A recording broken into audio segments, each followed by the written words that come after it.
Hi guys, it's me again, Nika. Welcome back to my channel.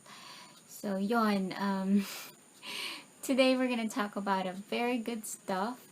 This is all about job application. So this is applicable for everyone. You may be a student who just graduated, or just like me, I stopped on my third year, and I decided to work because it's needed for me and my family, and so I decided to work. And back in 2007, so that was like how many years ago? Bad in math. So yeah, a couple of years ago, nag-start ako to um, venture the industry of call center o yung BPO nga.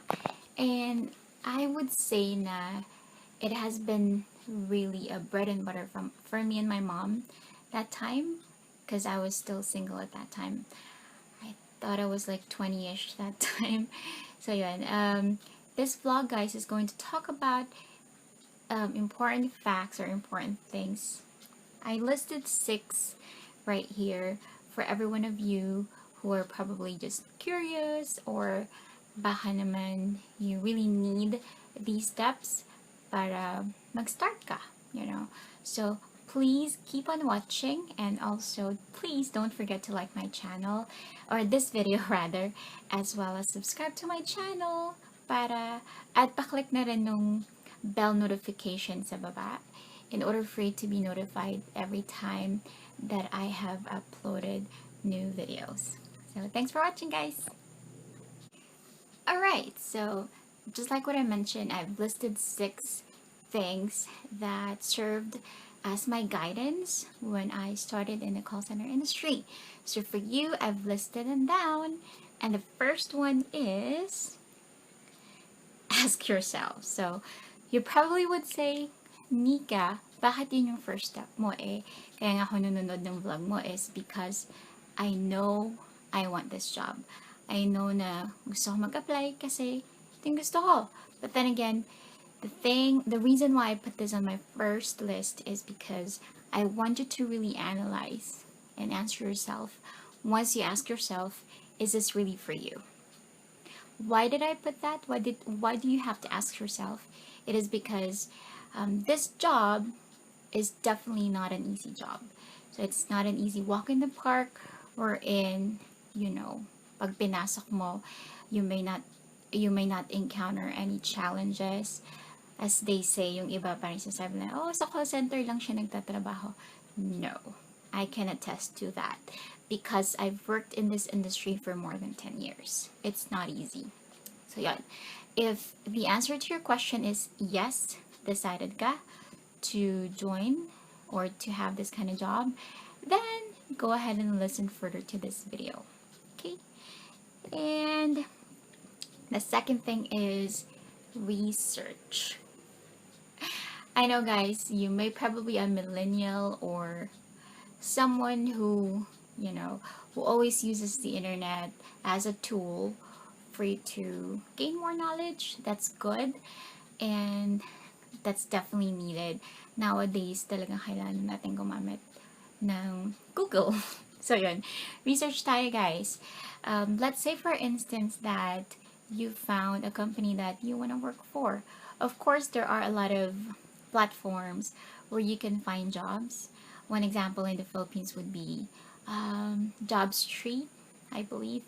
So yes, Job Street, they have a functionality wherein you can subscribe to them for you to get notifications every now and then sa mga new posts or new jobs or vacancies. So yun, you guys have to do a research. So say for instance you found a job in Job Street, for example.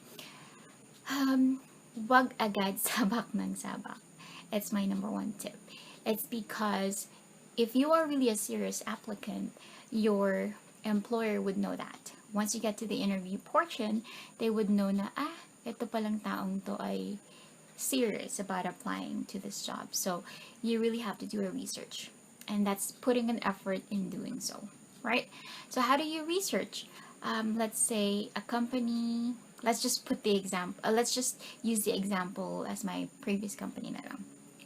I used to work for Alorica.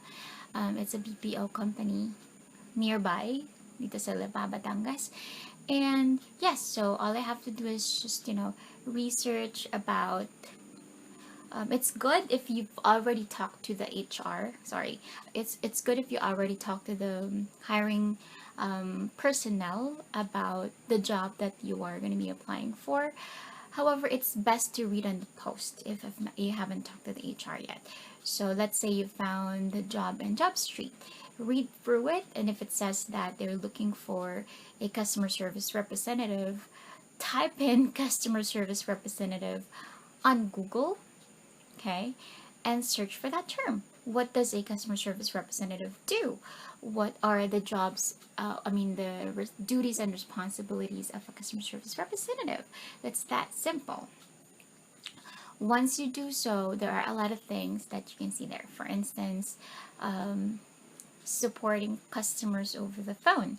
You'd also see something like inbound, outbound, mga ganun. So you have to get yourself familiar sa mga terms na ginagamit sa call center so that when you go to the interview portion, you are not going to look at, the ceiling and just think of the answers that you would give the interviewer. So that's the first thing, research. Okay, number 3 tip that I'm going to give you is, of course, after you've done your research, then you're going to proceed to applying. Diba? Because if you're just going to stay out there, contemplate and not do anything, then it's not going to be, it's not going to be effective for you. I mean, you're not going to have a job at all. Yun. Number 3 is application. So yun guys, on application portion, there are a lot of branches, or marami siyang categories. I am going to create another vlog. This is going to be mainly on resume creation, so that's going to be another help for you guys. If ever that you don't have any idea how, or you do have an idea but you don't know how to be creative, kasi ngayon guys, hindi na uso masyado yung the contemporary kind of resume. So I'm going to show you how to do it on a different vlog. That's going to be a promise. Okay, so you can do an online application which is suitable for us, for working or for us mommies, parents na we don't have time to travel, or we may do have time to travel, but it's kind of inconvenient for us, So as for me, I prefer online application as well. So if that's the case, if you decide to go for online application, then go ahead and do it. So the best way to do it is just go to, I would say, para legit yung gagawin mo, go to the company website itself. Like for example, for Alorica, you can do that. Or say for instance, if you saw the ad or the job vacancy post somewhere like Facebook, they would put naman the instruction there. For example, send an email to blah blah blah blah blah. So just be sure to follow the instruction. If they say something like put this keyword on your cover letter or your letter of application, then you have to do so, because not following the instruction will merit you of not being able to do simple or follow simple instructions.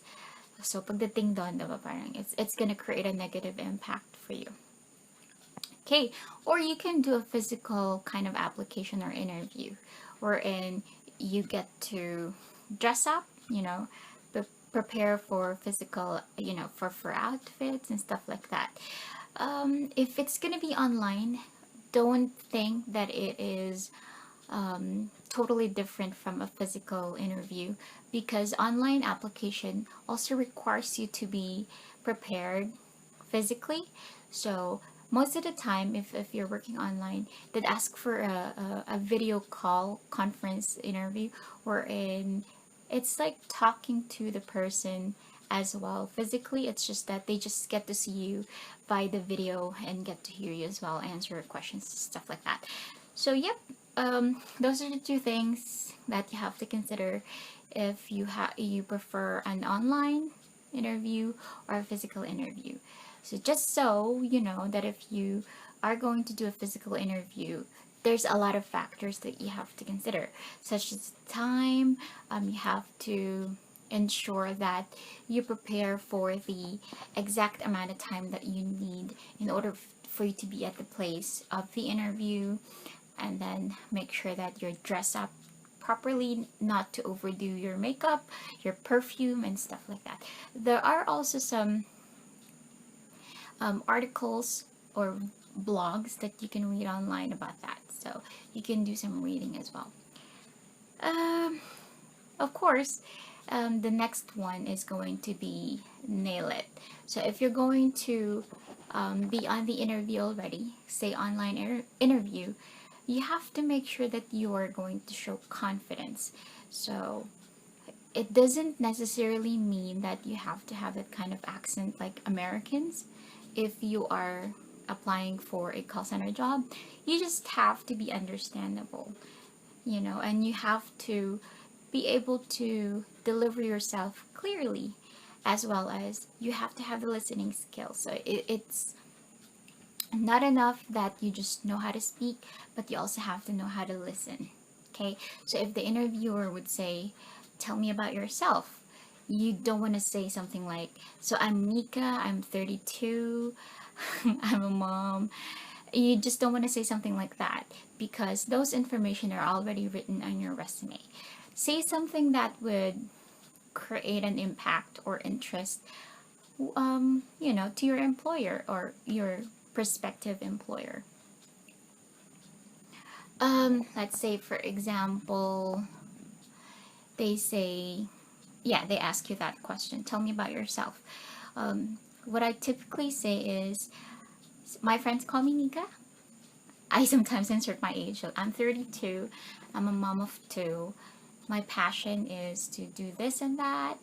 And typically, if I don't do anything, I read. I watch something to improve my grammar, something like that. So, something, be natural, but at the same time, you also have to have a meat in whatever you're telling the future employer. Okay, so that's the tip that I can give you for now. Nail it.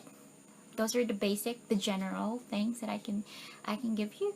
And then on the next vlog, I'm going to upload the tips, or the, let's say, step-by-step process on how to create resume via canva.com. Okay, so that's for free. I'm not asking for anything. It's just that I'm asking for your like on the video, as well as for you to subscribe on my channel. So thank you once again for your time, and I will see you again soon. Bye!